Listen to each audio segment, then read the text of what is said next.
L'entretien entre le ministre Rigobert Mabundu, ministre de la Recherche scientifique et de l'innovation technologique, l'Organisation des Nations Unies pour le développement industriel et la société pétrolière Eni Congo a porté sur les aspects liés à l'opérationnalisation du projet du Centre d'excellence d'Oyo pour les énergies renouvelables.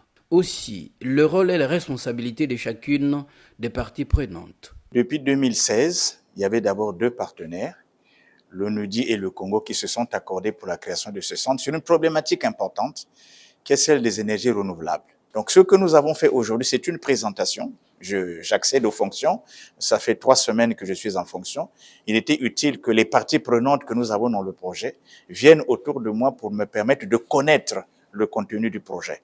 Nous avons posé quelques questions utiles qui vont nous permettre d'avancer très rapidement pour terminer cette phase de personnalisation et passer à la phase d'autonomisation. Je pense que tout s'est bien passé puisque les uns et les autres ont apporté les informations qui étaient utiles pour que nous mettions toute l'énergie ensemble et qu'ensemble nous avançons dans la finalisation de la phase d'opérationnalisation.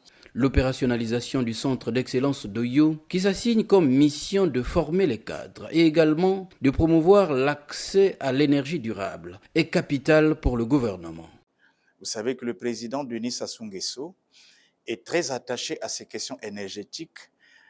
Elle figure d'ailleurs dans son plan national de développement et avant tout dans son projet de société en tant que question déterminante du développement dans notre pays. Donc nous avons là une offre de projet qui permet, lorsque nous aurons terminé la phase d'opérationnalisation, d'avoir un projet qui va travailler sur 3 domaines importants.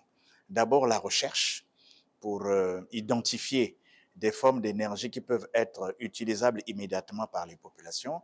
Deuxièmement, expérimenter ces formes d'énergie qui peuvent aider au développement de nos pays. Et troisièmement, faire de la recherche appliquée pour qu'effectivement on puisse sortir de l'ensemble des expérimentations dans notre environnement des formules d'énergie qui soient utiles, praticables et tout à fait concrètes au bénéfice de nos populations.